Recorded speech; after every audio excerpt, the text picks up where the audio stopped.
the other day, and I mean like Thursday, I was heading to a meeting. I had 125 miles in my tank, and I was like, it's 60 miles. I'll make it there. I'll fill up on my way back. When I got out of that meeting, I did not want to stop for gas. So I just waited till tomorrow. And then I was heading to another meeting, and I had 2 miles in my tank. I was not getting there. I ended up missing that meeting. I realized that I do that with my mental health a lot as well. I kind of keep pushing and pushing it off. I'll do this for myself tomorrow. I'll take a break tomorrow. I'll take that vacation next week. Next weekend, I'll take some time off. And then I wouldn't do it. And I waited till I hit that point of burnout where I had no energy. I couldn't concentrate. I couldn't focus. I didn't know what to do or how to get through it. And everything just became too much. And I would miss a day of work. I'd miss a couple of deadlines. And I thought, well, this is just how it's going to be. Then I thought back to about 6 years ago. I was 20 years old and going through college. People told me that you have to just keep going and do as much as you can to be successful. Don't take a break. Don't let other people get ahead. That's what I did. Graduated in 2.5 years, but never took time to care for myself. Found myself in a psych ward and thought, this is what I was promised, that life was going to get better once I graduated, once I started working.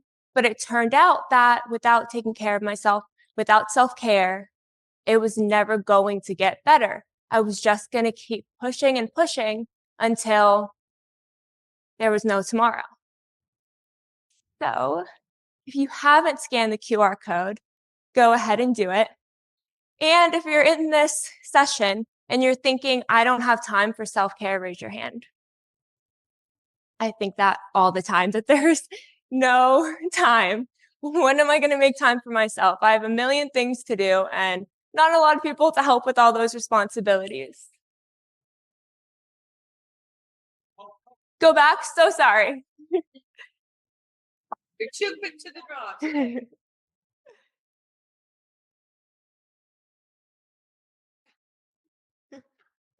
Is it working? Are we good?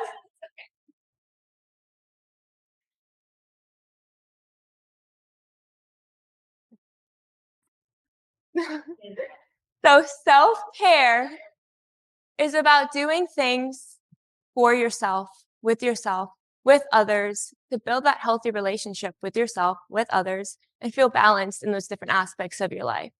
It's so that you can show up at work, show up with your friends, show up with your family, show up in all the ways you need to. And it gives you a chance to just be there for yourself and smile and enjoy life. So 3 categories of self-care that I'm going to talk about today is emotional, physical, and social. Emotional is your brain. It's how you're feeling. Anyone here feeling overwhelmed some days? Frustrated, stressed, too much to do, not enough time? Sounds like me. Physical, body. How strong do we feel? Do we feel like we have the energy to get through the day? Sometimes feel like there's just no energy left to keep going. And then social. It's how we connect with others. That's the time we make to feel like we belong, to feel like we're important and valued, and like we have people around us. So these categories of self-care come from our unmet needs. So we're going to break each of them down. Emotional needs. These are the questions you can ask yourself when it comes to figuring out if you have any unmet needs, because unmet needs are where self-care begins. So you have notepads in front of you. Take some time to answer these questions. Question 1. How are you feeling emotionally right now?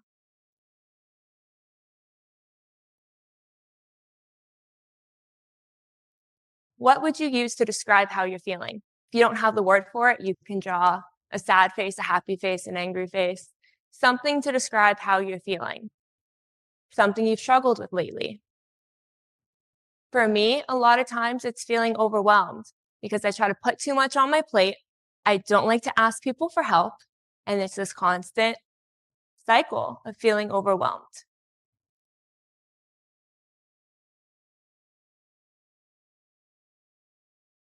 Next, how do you express and process your emotions? Maybe you talk to someone, maybe you write them down, maybe you utilize some art or music. For me, I personally love to talk, so I will call up anyone who will listen and tell them everything that I feel and what I'm going through. I also love music. I love Taylor Swift. There's a Taylor Swift song for every emotion, so I'll put on some Taylor Swift to express how I'm feeling. So how do you express and process your emotions? And then question 3. When you are struggling, how do you cope with these feelings? What do you use to manage those overwhelming emotions? For me, I like to walk it out. It helps kind of move some of that energy out. I like to color and just keep my hands busy in a mindless way. But I color words of affirmation, so I'm kind of forcing myself to think positive. Doing small things to help me manage the emotions. Are we ready to move on to the next category? All right, physical needs. So this again is about your body and feeling strong enough to get through the day. So how are you feeling physically right now? Take a minute and close your eyes. Take a deep breath in and out. Does your jaw feel clenched? Are your fists clenched? Are your toes clenched? Are your shoulders high? Open your eyes. Do you notice anything in your body that's telling you a bit about how you feel? Maybe your stomach's a little anxious. Maybe your head hurts. How are you feeling physically right now? Question 2. Are you eating enough for your body? Are you getting enough nutrients? How do you feel after you eat? Personally, I love chocolate cake. It's my favorite thing to eat. Have an excuse for it every single day. But I noticed when I was eating that and skipping my other meals to make up for the calories, I was feeling really tired and weak and didn't really have the energy to get through. I learned that chocolate cake's fun, but also adding in some vegetables, some protein, things that made my body feel good. I actually went to the doctor, had them do my blood work to see what vitamins I was missing. How are you fueling your body? Next, how are you releasing energy? How are you moving your body? I love long walks. My friends love to run. I like to run my mouth, not my body. So walking is the way I really get my energy out. And I took up yoga last week. It's going good so far. It's been 3 days. And lastly, what is your sleep schedule like? How many hours of sleep are you getting? I'm lucky if I get 5 hours of sleep. Yeah, I'm a little busy. But that's the problem. I don't make time to sleep because I think if I stay up late getting work done and then I get up early getting work done, then I'll be productive. But I end up crashing eventually. It happens constantly. And this is my unmet need, is that sleep schedule. So how much rest are you getting? Are you giving your body and your brain enough time for rest? Yes.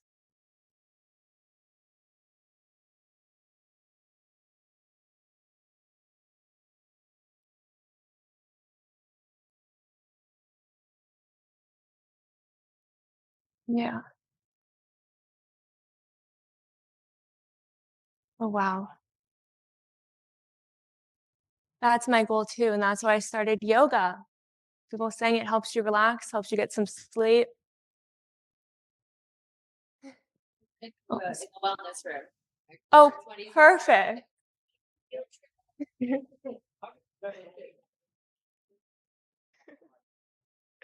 I'll be sure to head over there next if anyone wants to come with me. But now let's move on to social needs. So this is about feeling connected with others, finding that sense of belonging. So how are you building connection with others? What are some ways you connect with others? Social media is a big one, right? We scroll online, like people's posts, maybe comment. Maybe we talk to our coworkers at work. Maybe we walk by someone and say hi. We say, hi, how are you? And keep walking. It's a big one. So what are the ways you're connecting with others? Are you making the time to answer that question, how are you? And listen to them answer, how are you? How are you building those connections? For me, I like to make a point every week, once a week, to do a happy hour or a boxing class with one of my friends. Either we're angry and we're punching something, or we're happy and we're talking about it. But finding that way to build connections. And then how are you feeling in your various relationships? Do you feel loved and supported by your loved ones? For me, for a long time, I felt very isolated in my relationships. I felt like I couldn't call people to show up for me when I needed them, but I wanted to be there for them all the time. And I realized that one, took a lot of communication, and two, finding the right people. So, how are you feeling in various relationships? And then number three, do you feel a sense of belonging and community, or do you feel isolated? Do you have a place where you feel like you belong? For me, that looks like going out with my friends once a month and doing something together. Sometimes we go painting, sometimes we'll have a picnic. Friday is my birthday, so we're having a huge picnic. Thank you. Excited. But finding people who make you feel important, who make you feel like you belong, is a great way to meet that need of feeling valued, feeling like you deserve to be here. And it gives you the energy to keep going and find that sense of purpose in tomorrow. So now that we talked about meeting those needs, have you been able to identify a place where you have an unmet need? How many people identified emotional? Raise your hand. How many people identified physical? And how many people identified social? We all have these unmet needs, and our unmet needs might not be the same as someone else's. And even if they are the same, we might need different practices to help us. So one, you identify your need, then you target a specific need. So we said emotional, physical, social. But what does that actually mean? For me, physical meant rest. It meant getting sleep, giving myself time to rejuvenate. So think about that specific need, a specific goal that you have. Take a moment and reflect on that. What is a goal you can take from your unmet need? Write it down. It's going to be super important later.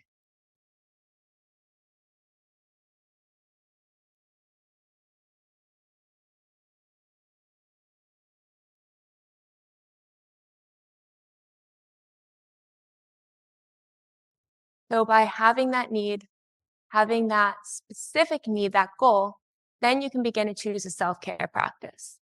Because self-care is not just doing a face mask. Maybe it's doing a face mask with the intention of resting, of doing affirmations, mindfulness, right? Self-care is not a practice, it's the intention behind the practice. So what can we do for ourselves that aligns with ourselves and our needs to actually show up for ourselves? It's all about that intention. I was very surprised to learn that back in 2020 on TikTok. I thought self-care was skincare and moisturizer. When I spent a couple $100s on moisturizer and my depression did not go away, I learned that it was all about the intention. It was not about just a specific act. It was what was I doing behind that act. So choosing practice is an example. So as I said, I want to prioritize my physical needs. And for me, that means more rest. My goal is to sleep 6 to 8 hours per night, at least 3 nights per week. So thinking of your need, do you have your specific need, your specific goal? And from that, choose a self-care practice. So for me, that looks like deep breathing when I feel overwhelmed. I feel very overwhelmed sometimes and I let it build up. And then at night, I'm thinking about it all night. And then I wake up at 2 a.m. and I'm convinced I need to get something done right then and there. Can't go back to bed. So deep breathing when I feel overwhelmed so I can actually be productive in that moment instead of at 2 a.m. panicking. I can exercise after dinner to release energy, get rid of those ruminating thoughts. like I said, I get very overwhelmed. It all builds up. But going for that walk and listening to Taylor Swift, for me, helps get a little bit of that out so that I can actually shut off my brain for a little bit. And then lastly, something I learned recently is I don't have to be accessible 24/7. I was answering emails at 1 a.m., at 4 a.m., thinking if someone sent an email, my phone went off, I had to answer right then and there. But then I learned I could just put my phone on Do Not Disturb, and they have on screen time now. You can actually shut down apps between certain hours. No one can contact, 3 people can contact me after the hours of 10 p.m. My grandmother, my mom, and my dad. Anyone else can wait until 7 a.m. the next morning. I'll get back to people when I have the energy to get back to people. So I'm not sacrificing my sleep, my rest. Learning, working on it. And finally, hopefully one day I'll go to 8 hours of sleep. But I found my need. I found a specific goal within that need. And then I chose self-care practices that work for that. Does everyone have a few self-care practices? Awesome. So again, your specific needs, your goals, and constraints. Because a lot of times we want to come up with these self-care routines and we come up with 10 tasks that we're going to do and we don't account for time. We don't account for the financial aspect. And then we're like, well, self-care doesn't work because I tried for a week and I couldn't do it. It's a big thing we're realizing with self-care. So it's being realistic. It's looking at what you can reasonably and realistically add into your schedule. So now's the fun part.